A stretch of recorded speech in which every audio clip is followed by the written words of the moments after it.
Welcome back to the channel. This is going to be part 7 of the Mark II 18T build, and in this video I'm going to start out by talking way too much, but don't worry, I'm going to give you a time that you can bypass all that. Next we're going to be installing your bumper brackets into the frame. Next we're going to be installing your front crossmember with the front radiator crossmember. Next we'll be installing the engine, and lastly we're going to be hooking up the shift cables to the transmission and making sure our shifting is going into every gear and everything is looking good on that. So let's do it. Okay, so if you guys want to just see me start installing stuff, I'll put the time right here. You guys can just jump to that time and I'll just be installing his parts, as most of you I think just want to see that stuff. So, and I've had some questions about the brackets that I'm using and the transmission that I'm using, so I'm going to go over that. But there's different ways you can do this. Like, you can be one of those people that don't have any time. You can buy full kits to do this swap. You know, if you just want to spend the money, if you have a job where, you know, you work all the time but you want to do this, you can buy a full kit to just put in one of these cars. And like me, I can go out and get all these parts and see what's going to work, see what's going to, you know, keep my budget really low. So you know, when I go into something brand new that I've never done before, that obviously I found some people through cars that I connected with and learned from them. But man, when I get little tidbits of information, I dive deep into the internet, and everything's out there right now. Everything's online. Any question you've had for anything, it's online answered already. You just have to dig for it. And a lot of it is on forums. So it's in text form, which some of you know I don't learn very good from that, but I have, you know, all growing up. And after I read it about 4 to 5 to 10 times, you know, then I can actually try to visualize it in my mind, and that's how I can learn it. So, you know, doing that research, like getting information from Jeremy and from Chio and from some other people that I'm talking to everywhere, you know, and then researching online, finding stuff. That's how I come to, you know, trying to figure out what I want to use for this. And next I want to talk about the transmission that I use. There's a lot of people asking about why I'm using this transmission, and yes, I have this is a Mark IV 18T. So the Mark IV transmission is a 02J. Yes, I have one of those transmissions, but you know, this 02A transmission is a G60 Corrado. All these transmissions have different gearing, and depending on what you, I feel like, are wanting to do with the car, like there's a link I'll put down below. I'll put it in the description. Like you can, like it says every transmission, what the gearing is. You can put in your tire size. You can put in all this different stuff, and it'll tell you exactly what RPMs you're going to be out at a certain speed, and you can kind of go from there. So me using this G60 transmission, the gearing is totally different than any other 02A or 02J transmission. So, you know, I'm just going to try it out. It's not a big deal for me. If I don't like it, I'll just take the transmission out and put another one in. So, you know, for you guys that are doing this for the first time, yeah, I would, if you, it's a Mark IV engine, just get an 02J transmission and put it on there. Then you don't have to switch out the tower. It's going to be a lot easier. The next thing I want to talk about are the motor mounts and why I'm using these motor mounts. I'm not going to say what they are anymore, because they are motor mounts that come from a variety of different cars. So the part numbers I'll put them right here, put them down below for you guys. These are the motor mounts I'm using for a certain reason, and I'm going to be getting into that. There's a lot of ways to do this, and a lot of people like using different motor mounts. That's great. And I feel like, you know, they sometimes run into a couple of problems using those mounts. So I'll put up the picture of the front motor mount brackets again. And if you guys look at these pictures, the one on the left is the Mark III TDI one, but it does go to different cars. And the one on the right is from the Corrado G60. If you guys see that angle on that bracket, it's way different than the Mark TDI one. Like, I looked at that and I saw that the engine is going to have to come it's going to be tilted way farther down. That's how I felt. It might be wrong, but that's how I felt what it was going to do with that. And when I was thinking about that, I was hearing people having problems having the downpipe fit in the back. And either if it's an aftermarket one off eBay, there's one off eBay that's like 50 bucks that everybody gets. And you know, I didn't come across anybody just trying to use the stock exhaust downpipe from the Mark IV also. So I had that in my mind also, you know, why I was using these brackets. This is the rear motor mount bracket right here. And this, why I'm using this one, you know, from Germany, and I've read on the forums, is this one allows you to it just goes on without any modifications. If you see here, the oil line is really close to this rear bracket. And I've read that some you have to modify for them to fit. You know, so this one is just bolts on, and you don't have to worry about anything else. So someone that is scared to modify something like this, or you know, wants something that just fits like OEM, this is that bracket. So now I'm going to show you what I've been kind of learning. I mean, I was thinking about it, and now that I've tried a different couple of things, I'm going to show you guys what I found. With those brackets and how they're angled differently than I feel like most people use, like so with that G60 bracket, I felt like the engine was going to be sitting at a different angle, and everybody talks about when they get an aftermarket downpipe or so, it doesn't fit and they have a hard time. They have to cut it, really modify it and everything. So going with the front bracket I did and the rear one, I knew it was going to sit at a different location, which was going to push the rear end like more like down, and I had a better chance of a downpipe fitting. And I've been, you know, playing around with it. I've already installed the engine because I really wanted to check this out to explain to you guys. My stock downpipe or stock exhaust that's coming off this fits in there.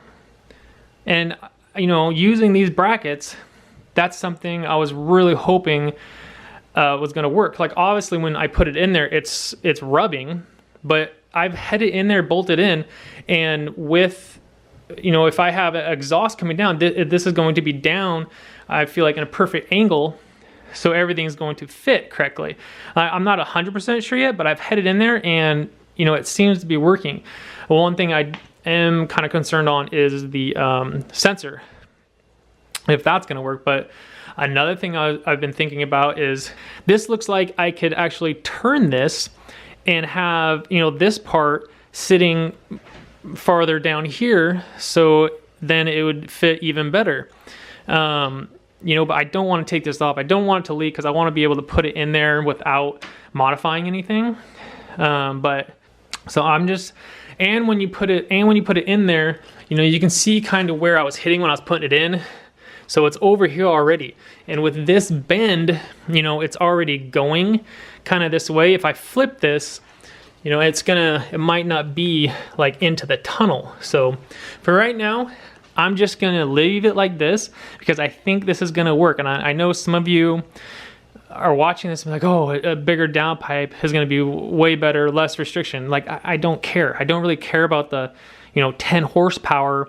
It's going to flow better for me. Like, I don't care. I'm thinking of, you know, just how I can do this easily, the easiest way, you know? Again, some people that have money, yeah, buy the downpipe for any of the companies that actually make it. I guarantee it's going to fit right on, but like $250, $300 for me, that's a lot of money, you know? So that was my thinking for the brackets. You know, what I've been thinking about everyone that's been having problems fitting a downpipe, you know, to this system. Okay, so today we're going to be getting the engine bay ready to put the engine in. And you know, when you're thinking about this, you need to think about, you want to make sure you have everything done behind the engine and below the engine pretty much now. So you don't, it's going to be so much harder when the engine is in there. So for my power steering lines, I'm using Mark III power steering lines because it comes out to a banjo boat, and I can just use the Mark IV steering pump. I don't know if I'm going to use the Corrado or the Passat bottle. I might just use the Mark II one that goes right here. I'm just going to wait and see, you know, with the transmission where everything is. But The other thing, you know, I made sure to do already, I made sure everything is torqued on the steering rack and the arms, and you know, everything that it needs to be torqued around the engine in the back is torqued down. So the first thing that I'm going to be doing today is I'm going to be grinding off this piece on the Mark III subframe. We do not need this, so we grinded it off, and then I'm just going to spray it black. Okay, so now that we have that piece cut out in the back and I spray painted it, we're going to be moving on to the brackets from your bumper. So wherever your bumper is, when you took it off, you want to go get this bracket, because we're going to need to put this inside the frame rail. And this is what the bolts from our cross members come up and they thread into. There's a bolt that connects it right here, so you can't get them mixed up. So I'm going to put these brackets on, and then I'll grab the cross member. Okay, so now that we have the bumper brackets in, we're going to be going to your radiator cross member and your front motor mount cross member. So I'm just using my stock Mark II radiator cross member, and I'm using the B4 Passat VR front cross member. So this one kind of just, the ends go on top, and then the bottom piece here goes underneath it, so it kind of hooks in there. And then you know, it kind of goes like that. And make sure you have this piece underneath, because if you don't have this, the bolts will just, you know, they'll go right through. So now we'll get the bolts. Okay, and, so when you have your cross members together and you're ready to put them up there, you either can install the engine first and put the cross member on after the engine is in there, or you can do it first. If you do the cross member first, then the engine has to go up and over the cross member onto, you know, the rear ones. And when you're putting it in, you have to, you know, come up and over. You have to watch out so you don't hit your brake booster or anything when you're setting it down. And make sure you have your cables. Make sure these are up, tucked up here, because you don't want them hanging down here, because then when you put the engine down, these might get trapped underneath like this. So make sure these are up somewhere out of the way. All right, guys, engine is in. I don't think I'll do it like that again. It was kind of hard putting the cross member up by myself afterwards, but it was nice and easy, really easy to get the engine in there with the downpipe on still. Okay, so now that we have the engine in, before I hook up the shifter cables, and you don't need to hook them up, I just really want to know, you know, if the transmission is shifting right and going through all the gears and stuff. So, but before you do that, this plug right here, depending on what transmission you guys are using and what cluster you guys are using, you know, if you have a regular O2A or O2J, this sensor is going to plug in to the back where you see that cable right there going into the transmission. Usually there'll be a plug-in right there, and you want to plug in this sensor in the back there, and that's going to send a signal to your cluster tell you how fast you're going. So I'm using a cable that goes up to my cluster because I'm keeping the Mark II cluster, so you have to run a cable up to it. So that's why, you know, I have that. So I'm just gonna, you know, and with me, if I change transmission or if I want to put a different cluster in, you know, I don't want to, you know, delete this plug or anything. So I'm just gonna wrap it somehow, you know, back here out of the way. So I'm gonna put my cables on and then go through the gears, make sure everything is good. I have the linkage set up, so I just wanted to kind of shift the car. There we go. Oh, that's so good, dude. I'm serious, guys. If you don't have a O2J or a Mark IV shift box in your car, like, you're missing out. It's not that hard to put this in, and the shifts, it's just amazing how it feels. Oh, it's shifting amazing. Oh, I'm so thankful that's shifting that good. Oh guys, going under the car, I wanted to show you guys my downpipe and where it's sitting and everything. So as you can see, it fits in here. It is hitting the tunnel there, but if I can show you, so as you guys can see, you can see the downpipe and it's hitting the top, but if you just pull it down a little bit, you know, it's not touching at all. And so when I have like an exhaust hooked up to it, and I have it right here, this is where it's gonna stay, you know, and it's not hitting that hard. Like I can still move it around pretty good. But as you can see, this bend, I think if I was to flip this, it wouldn't be coming over in the tunnel. So I think leaving it like that works out a little bit better. But you know, this is the problem that I'm seeing, is the sensor, the O2 sensor goes in right here. I just don't think there's gonna be enough room for it. I don't know, maybe there is. Look, I'm not even pulling that hard, and look how far it comes down. If I have the exhaust hooked up to it, I don't know, it might be fine. You guys probably can't see, I'm probably way too close, but I don't have the car up all the way yet, so. But yeah, so I think this is gonna work. I don't know, I'm gonna keep, you know, experimenting, trying stuff out.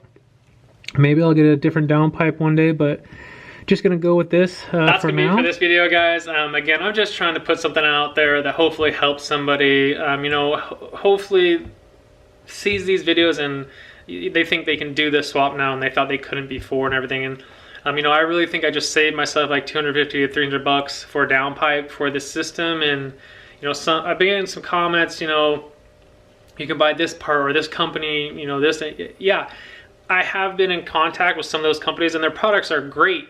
And they'd probably give me a deal on some of these products and everything, but you know, I'm trying to do this swap as if, you know, it was me when I was like a teenager and I wanted to do the swap, and you know, mowing lawns and, you know, just helping out my neighbors and everything, you know, not having very much money. It's just like, that's how I'm trying to do this swap. So thank you guys for all your positive comments and everything and advice on some of the stuff. Yeah, I think that's going to be it. Now I'm going to be researching a whole bunch. I got to figure out what radiator I'm going to use, what plumbing, what intercooler piping, and you know, all that stuff. I got to plan kind of together. So I'm going to be on the computer for hours researching all this stuff. There's tons of ways to do this, you know, and the way that I want to do it is probably totally different from, you know, what other people want to do. So I got a lot of research to do, but that's going to be it for this video. I hope this helps someone. I'll talk to you guys next time.